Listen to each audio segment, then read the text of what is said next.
Proposta Pedagógica da Educação Infantil do município de Bauru. Fundamentos teóricos. Parte 1. Páginas 83 a 87. O desenvolvimento do pensamento na criança. Uma ideia fundamental no pensamento vigotskiano é os significados das palavras se desenvolvem.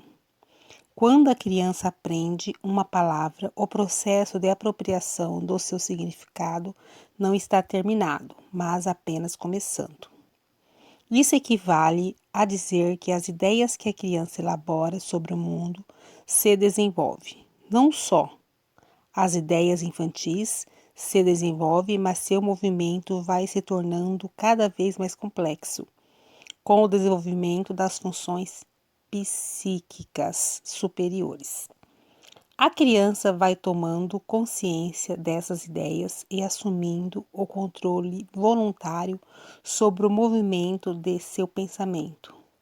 As primeiras ideias estão fundamentalmente vinculadas às experiências afetivas da criança, na sua relação com o entorno e a sua percepção sensorial. A princípio, é o afeto que desempenha o papel principal na formação do significado da palavra para a criança.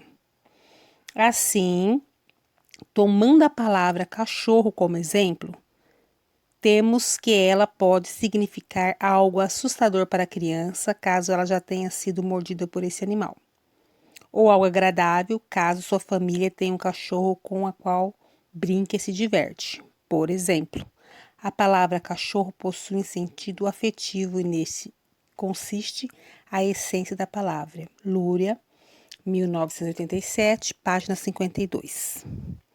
No momento seguinte do processo de desenvolvimento do pensamento, as imagens práticas advindas da experiência concreta da criança estarão por trás do significado da palavra. Ao cachorro se pode dar de comer, o cachorro vigia a casa, o cachorro briga com o gato. Lúria, 1937, página 52. Com o desenvolvimento do pensamento na idade pré-escolar, portanto, as imagens captadas pelos sentidos são transformadas em uma expressão verbal mentalizada. As representações formadas pela criança referem-se àquilo que pode ser observada e constatada pela percepção. Já não encontramos mais aqui a percepção imediata do mundo externo, mas uma percepção mediada pelas palavras que nomeiam os diferentes objetos e atribuem a eles significados. No entanto, ainda há, notadamente, uma primazia do plano concreto das imagens. Esse tipo de pensamento predominante na idade pré-escolar pode ser chamado, de acordo com a psicóloga Vassily Davidov, de pensamento empírico, Martins, 2007. Seu desenvolvimento implica o intenso contato prático da criança com a realidade social, que promove uma maior complexidade e solidez das ideias que a criança elabora sobre o mundo. Isso significa que a Escola de Educação Infantil deve promover a ampliação do contato da criança com a realidade social para além dos estreitos limites da vida cotidiana. O pensamento empírico opera com base em representações sensoriais.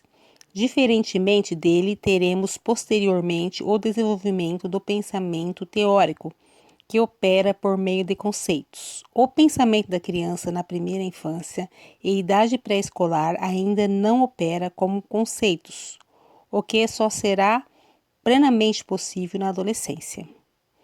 Se forem garantidas as necessárias condições educativas para esse desenvolvimento. A principal diferença entre o pensamento empírico e o pensamento por conceitos é o sistema.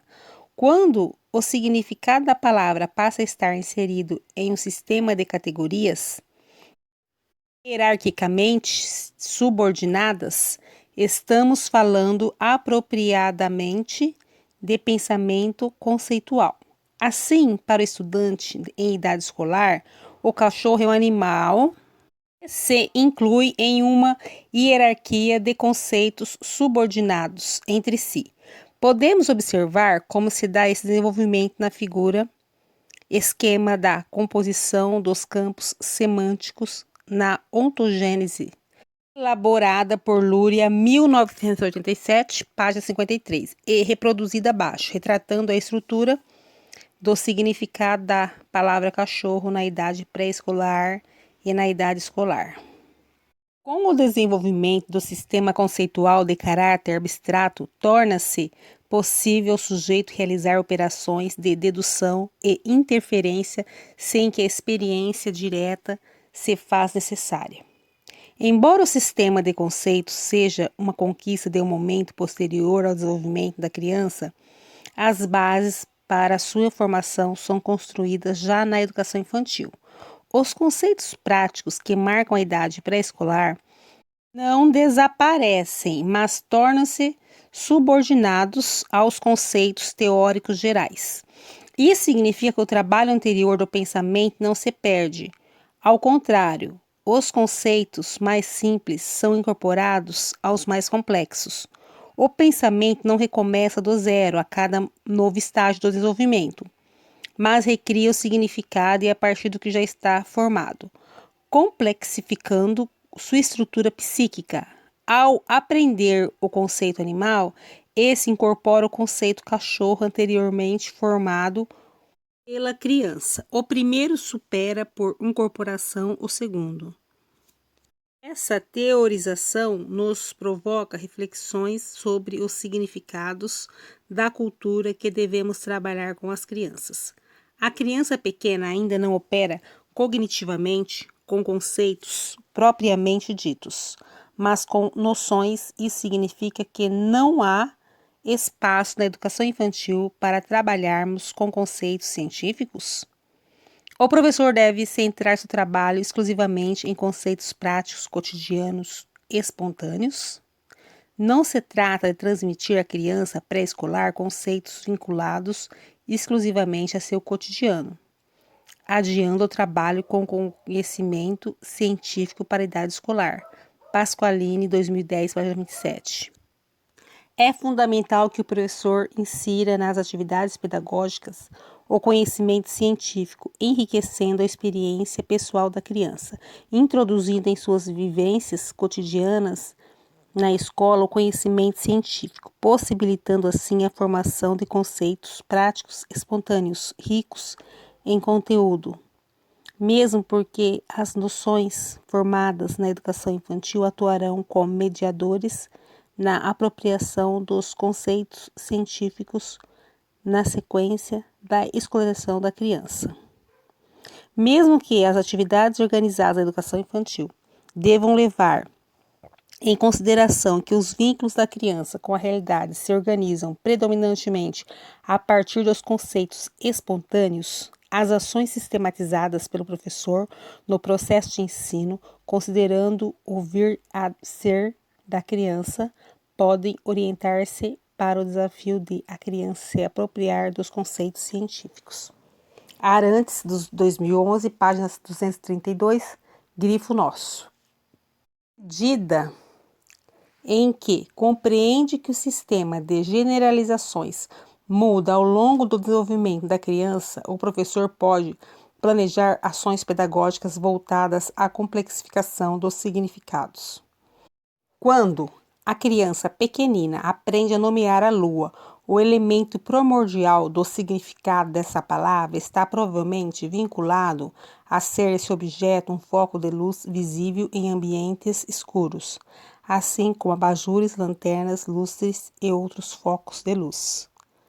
A noção que a criança constrói sobre a lua ainda se apoia em uma propriedade externa e não reflete a essência desse objeto, pois a lua é um corpo celeste e não emite luz. É importante, então, que ela avance no sentido da diferenciação entre a luz da lua, da lanterna e do abajur, identificando a lua como um corpo celeste, assim como o sol e as demais estrelas. para que o momento posterior possa compreender que a Lua é um satélite que gira em torno do planeta Terra. O significado da palavra Lua é utilizado por Martha Kroll de Oliveira para ilustrar a tese vigotskiana sobre o desenvolvimento do significado da palavra.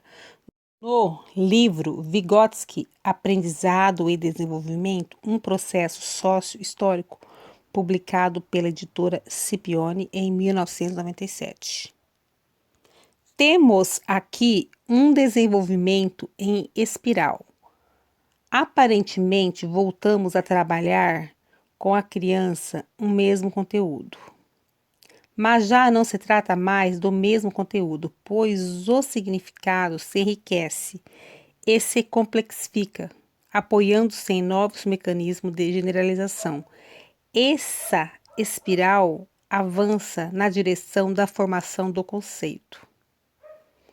Ainda em relação ao desenvolvimento do pensamento na criança, cabe destacar propriedades do pensamento teórico cujas bases podem e devem ser intencionalmente formadas pelo professor de educação infantil. Quando discutimos o desenvolvimento do pensamento, falamos do tipo de ideias que a criança vai formando sobre o mundo, que expressam e orientam a relação da criança com a realidade. Em linhas gerais, podemos dizer que o pensamento teórico é capaz de captar o movimento da realidade e suas contradições, indo além da aparência empírica dos fenômenos e revelando a possibilidade de sua transformação ativa pelo homem. As ações educativas junto à infância devem se orientar por esses princípios, as quais se expressam tanto na forma quanto no conteúdo das atividades propostas pelo professor. É preciso combater a formação de uma relação fatalista e passiva da criança com a realidade e, portanto, de uma compreensão estática e acrítica do real. O pensamento teórico tem a possibilidade de refletir a realidade, não apenas como ela existe imediatamente, mas também como ela poderia e deveria ser para atender às necessidades dos seres humanos. Arantes, 2011, página 57.